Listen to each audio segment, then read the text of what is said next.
Well, good morning, Port O'Connor. We've got a beautiful view this morning.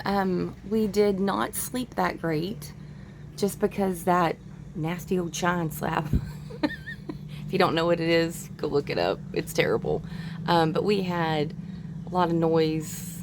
Sean did not sleep through it. I did, but the boat has been rocking since probably 4 o'clock this morning because we're next door to this boat launch.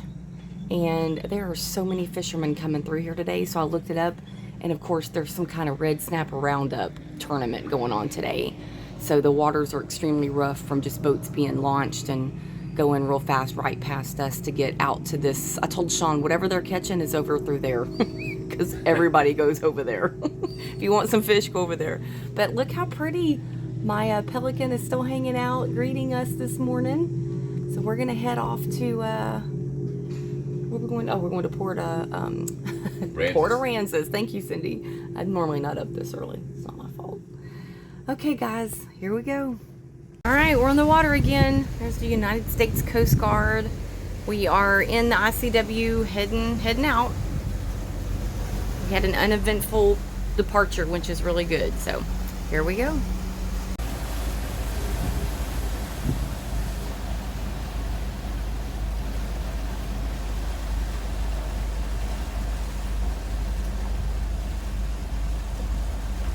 Got some playful dolphin.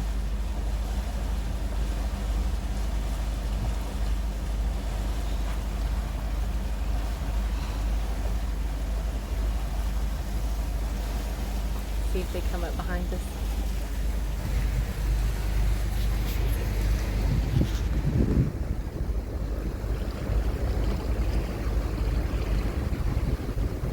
Nope. They always go under, but never come back up.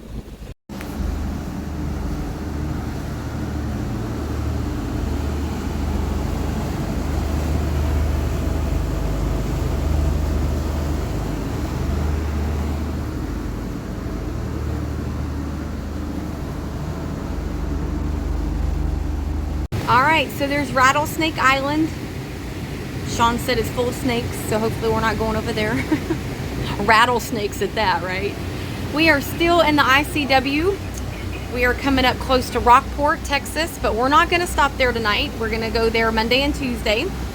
We're actually still headed down to Port Aransas, where we're gonna stay Friday, Saturday, and Sunday at the Island Mooring Yacht Club. So that should be lots of fun. But very quiet out here. We've only passed a couple of boats. Very peaceful and not a whole lot to look at, but it's actually God's country. Very, very pretty. Okay, so we just passed a mile marker. Can you believe it? In the water. And it was mile marker 521. And I was like, well, where did number 1 start from? So Sean, tell us where the mile marker 1 is. It starts at the Mississippi River and comes this way. Also, it goes the other way. It starts at 0 and goes back towards the east also as well. So there's the east side and the west side for mile markers on an intercoastal waterway. That's pretty cool. Yeah. So, and ultimately, we could say that we are 521 miles from the Mississippi River. Yep.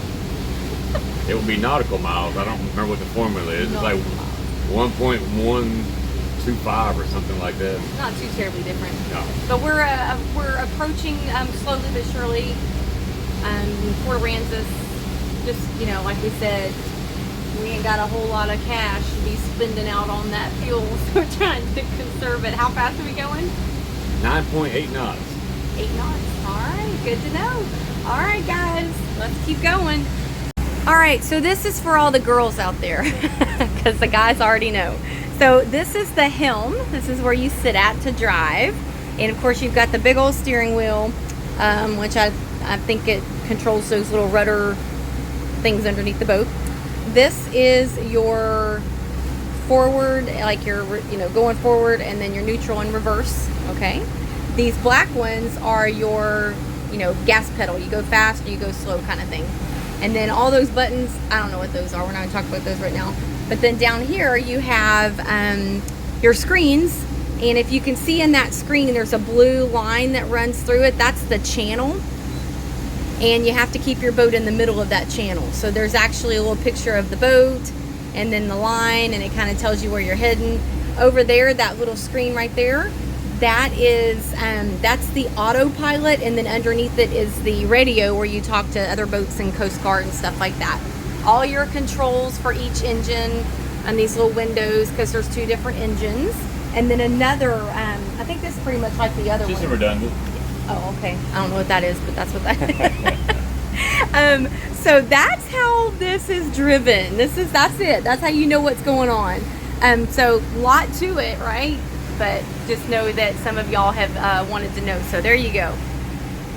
So it lightly started raining, so we closed our isinglass windows. So those of you that don't know, because that's what this is all about.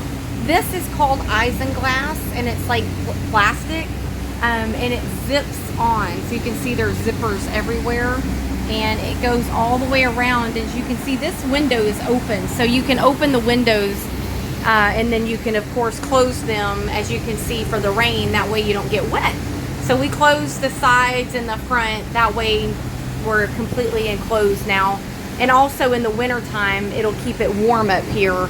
And then in the summertime, you can open the windows like we've had them and have breeze coming through, and it's not so hot up here. So just wanted you to know what that is. And then also the top, this covering is called a bimini top. And we actually have 2. We have the one that covers the front part of the cabin, and then the back part of the sedan bridge area. So you can take this back one off if you wanted to in the summertime, and this could be a sun deck.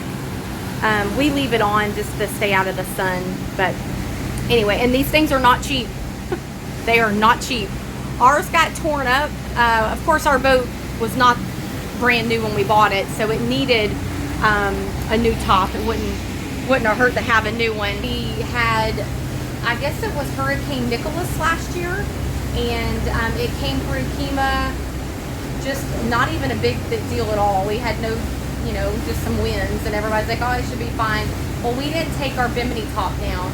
We didn't have our isinglass up anyway, because it needed to be repaired, and it tore our bimini top up completely. So we had to get all new top, and we went ahead and got all the enclosure made, because why not, right? It's just money. So it's not cheap. It's not cheap at all. So take care of it.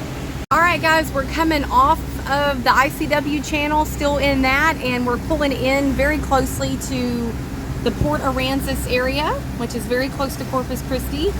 And if you can see off in the distance there, I'll try to zoom in. That is the lighthouse, right? So go read about that. Very cute, very historic. I'm hoping that we'll be able to go over there and see it while we're here. But yeah, got barges lined up, waiting to get through the channel here. Just really a cool experience to get to come get this close to it. I can't wait to get even closer. Okay, just a side note, I watched Jaws last night. Bad idea. Do not watch Jaws when you're staying in a boat. Don't do it. All night she kept thinking about it. What was that? Something's gonna eat us. Not sure if we can hear but for the wind, but if you can see, we're passing by the Gulf of Mexico opening. And I know it's probably hard to see on the video, but there's a ton of sailboats out there coming in.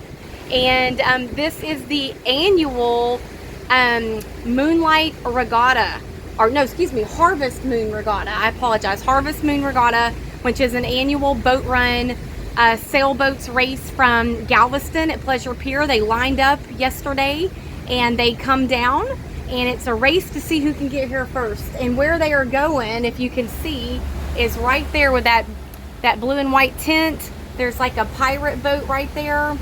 That is the Port Aransas marina, and that is where there's big shenanigans going to be happening there today, so all weekend actually. So we're not a part of that, but we definitely could have been.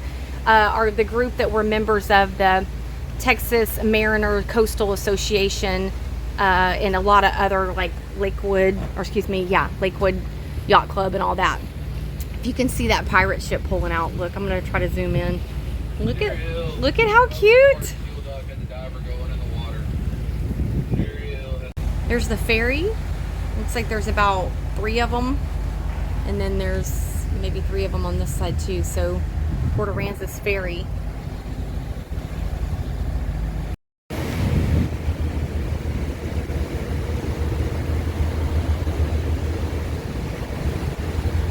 shuffling all those cars across to the other side.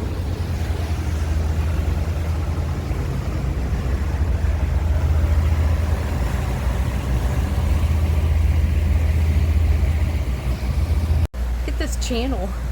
This is Piper Channel in Port Aransas.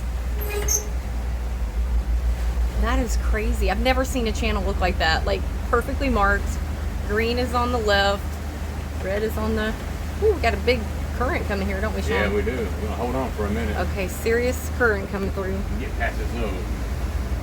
Dangerous jetty. Yeah, it says danger jetty. Yeah, we should stop it. Wow. It's kind of scary now. Yeah, you can see how rough that is. Yes, it would be. Look, we have no power. It's nice and calm in here. I've never seen a channel so marked. That's crazy. That's awesome.